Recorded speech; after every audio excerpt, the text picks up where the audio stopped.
किन कारणों से उन्होंने ये लिया डिसीजन। हालांकि वो एक मजबूत स्तंभ है, उन्होंने हमेशा अपनी बात और बड़ी बेबाकी के साथ उन्होंने मुद्दों पे बात किया है, चाहे वो कहीं भी रहें, क्योंकि उन्होंने जो किया मुझे लगता है विरले ही कोई बेटी कर पाती है। और चुनाव का महापर्व आपने देखा होगा, छठ बीतता है, दिवाली बीतता है, होली बीतता है, तो अगले दिन का वो दिन होता है ना, वो बड़ा शान सा थोड़ा होता है कि 10,000 रुपया जो है ना वो मुद्दे के ऊपर भारी पड़ बाण बन गया।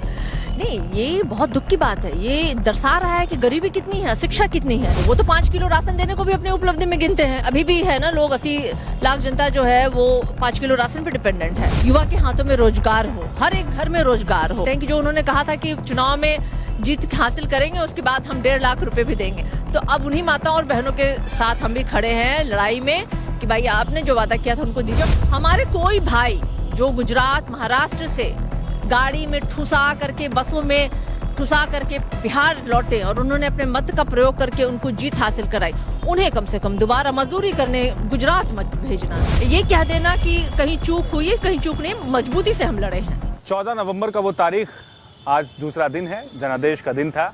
और जिस कार्यालय में हूँ ये है आरजेडी का दफ्तर। आरजेडी का दफ्तर, ऐसे तो आम दिनों में यहाँ पर एक अलग सा रौनक का माहौल था, लेकिन यहाँ पर फिलहाल लोग नजर नहीं आ रहे हैं सिवाय सारिका पासवान जी के, जो कि आरजेडी की मजबूत सिपाही हैं। एकदम झूठ। मैं इनकी बातों को चाहूंगी, मैं कैमरामैन आप अपने कैमरे को घुमा के दिखाएं। आम दिनों में जैसे कि अब काउंटिंग वाले दिन की बात छोड़ दीजिए, उतनी भीड़ तो नहीं है, लेकिन नहीं दिखाइए, पीछे भी दिखाइए हमारे कितने लोग हैं। और कमरों में भी जाइए आप, लोग भरे पड़े हुए हैं जो आम दिनों में होते हैं। आज सामान्य दिन है हमारे पार्टी कार्यालय के लिए, इसलिए ये आपके इंट्रोडक्शन को मैं खारिज करती हूँ। ठीक है, मैं इसे ले लिया, विड्रॉ कर लिया। सारिका जी, लेकिन एक बात जरूर है, थोड़ा वीरानियत तो आ गई है। देखिए, एक्चुअली चुनाव का महापर्व आपने देखा होगा, छठ बीतता है, दिवाली बीतता है, होली बीतता है, तो अगले दिन का वो दिन होता है ना, वो बड़ा शान सा थोड़ा होता है, क्योंकि एक जोश और खरोश के साथ लोग किसी भी त्योहार को मनाते हैं। तो उसके बाद का तो 2 दिन 3 दिन जो होता है वो थोड़ा सा ऐसा होता है, और ये वैसा ही है।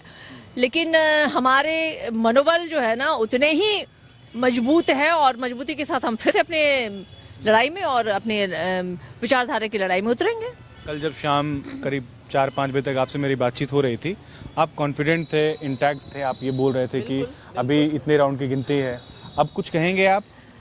मुझे लगता है कि आज आपने भी जरूर है कि कुछ होमवर्क किया होगा कि हमारे प्रत्याशी जो हारे हैं वो कितने अंकों से हारे हैं, कितने मार्जिन से हारे हैं। तो मुझे लगता है हमारी जीत की उम्मीद जो है हम जो कर रहे थे, कारण भी उसका वही है। जनता ने बहुत बढ़ चढ़ के अपने मतदान तो मिला आप लोगों को, आप लोग 1 करोड़ से भी ज्यादा लोगों ने आप लोगों को वोट किया। बिल्कुल, और वही हमारी जीत है। ठीक है, हम सरकार बावजूद इतनी निराशाजनक प्रदर्शन मैडम, कहीं ना कहीं मुझे लगता है कि 10,000 रुपया जो है ना वो मुद्दे के ऊपर भारी पड़ बाण बन गया वो। नहीं, ये बहुत दुख की बात है। ये दर्शा रहा है कि गरीबी कितनी है, शिक्षा कितनी है। ये तो उसे अपने उपलब्धि में जोड़ रहे हैं। नहीं, उपलब्धि में आप देखिए, वो तो 5 किलो राशन देने को भी अपनी उपलब्धि में गिनते हैं, लेकिन हम उसको गिनते हैं, नीति आयोग की रिपोर्ट में उसे गिना जाता है बिहार सबसे पिछड़ा, पुअर, गरीब राज्य में। क्योंकि हमारा अभी भी है ना, लोग 80 लाख जनता जो है वो 5 किलो राशन पे डिपेंडेंट है।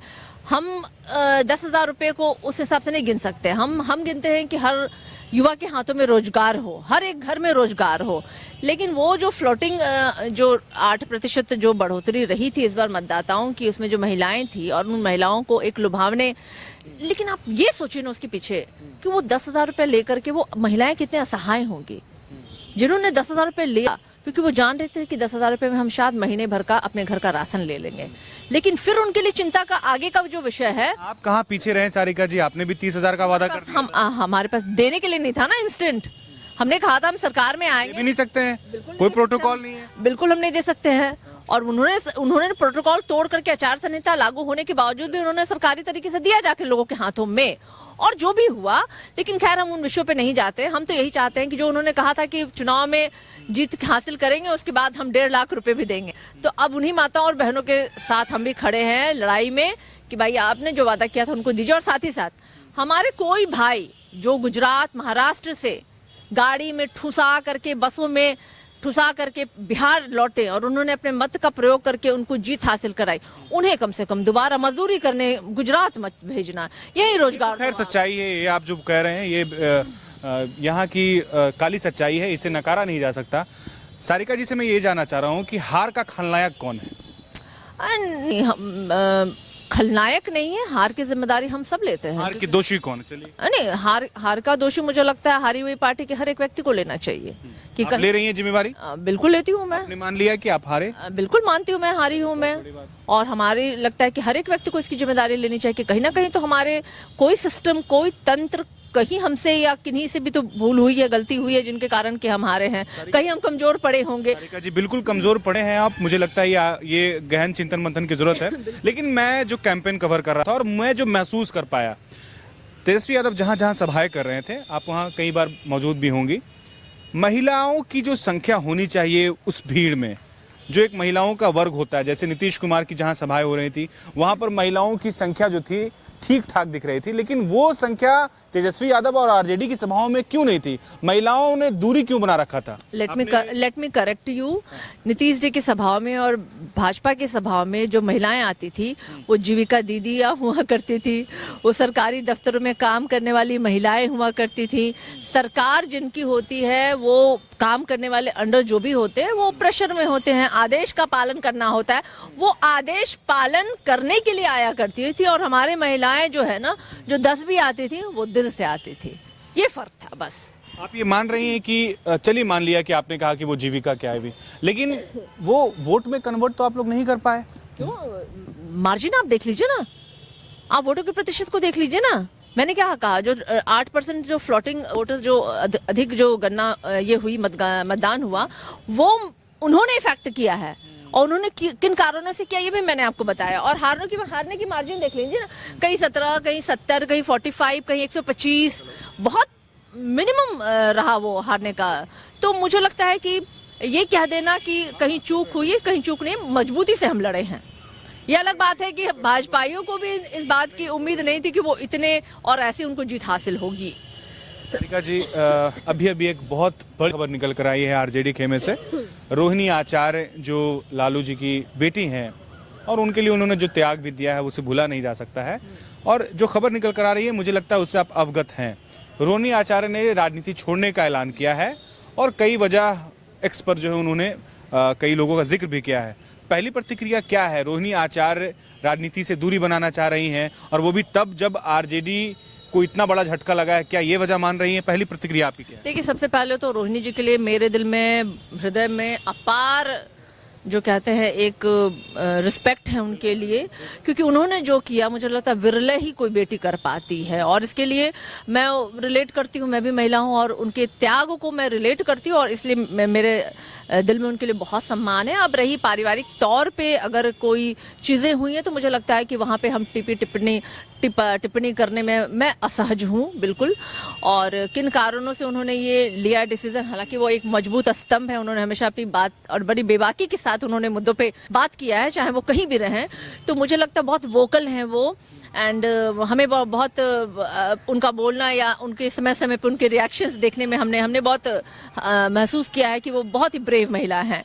अब किन कारणों से वो पार्टी से या दूरी करना चाहते हैं, मुझे लगता है वो हमारा अधिकार क्षेत्र। दो लोगों का नाम उन्होंने लिया है, संजय यादव और रमीज। ये कौन है वो दो लोग और इनका नाम, इनका जिक्र उन्होंने क्यों किया? अभी मुझे लगता है इसका बेहतर जवाब तो आपको रोहिणी जी ही देंगी। सबके अपने होते हैं चीजें, मुझे लगता है कि इसका आपको जवाब लेने के लिए रोहिणी जी से संपर्क करना पड़ेगा। आप मुझसे अगर कुछ पूछना चाह रहे हो तो मुझे बिल्कुल जानकारी नहीं है इस विषय पे। जानकारी होते हुए भी आप बोलना नहीं चाह रही, ये भी तो हो सकता है। मैं अगर पूरे अपने पार्टी की हार की अगर ठिकरा फोड़ूं, अगर किसी पे ठिकरा फोड़ूं तो मैं घूसखोरी के ऊपर ठिकरा फोड़ूंगी। मैं कहीं ना कहीं एक घूस देने की जो प्रयास जो है बिहार सरकार ने किया महिलाओं को, मैं उस पर ठिकरा ये आपका अपना एक तर्क होता है। विशेष पे एक सवाल और ले लेते हैं, एक सवाल ले लेते हैं। तेज प्रताप यादव, जिनका इस जनादेश के बाद एक बयान आया है और वो बयान सुर्खियों में है। उन्होंने कहा है कि जयचंद, जो अक्सर वो कहा करते हैं, जयचंदों ने आरजेडी को डुबा दिया। अब जयचंद तो बार बार वो कहते हैं और आप लोगों ने भी कई बार प्रश्न किया है कि जयचंद कौन है।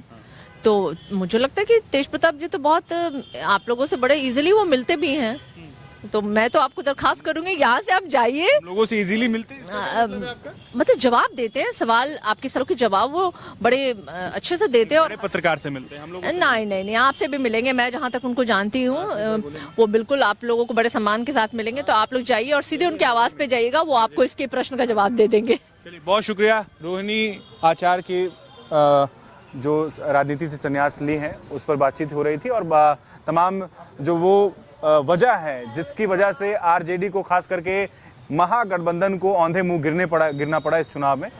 सारिका पासवान जो अपने तरीके से अपनी बात रख रही थी और इनके अपने तर्क हैं, ये कह रही हैं कि ये जो 10,000 नीतीश कुमार ने महिलाओं के खाते में डाले, घूसखोरी से बता रही हैं ये, तो इनके अपने ये तर्क है। जहां तक बात रही रोहिणी आचार्य की, तो ये कह रही हैं कि उनका ये व्यक्तिगत निर्णय है। अपने सहयोगी राहुल के साथ न्यूज़ 11 के लिए अल्ताफ सिद्दीकी, पटना।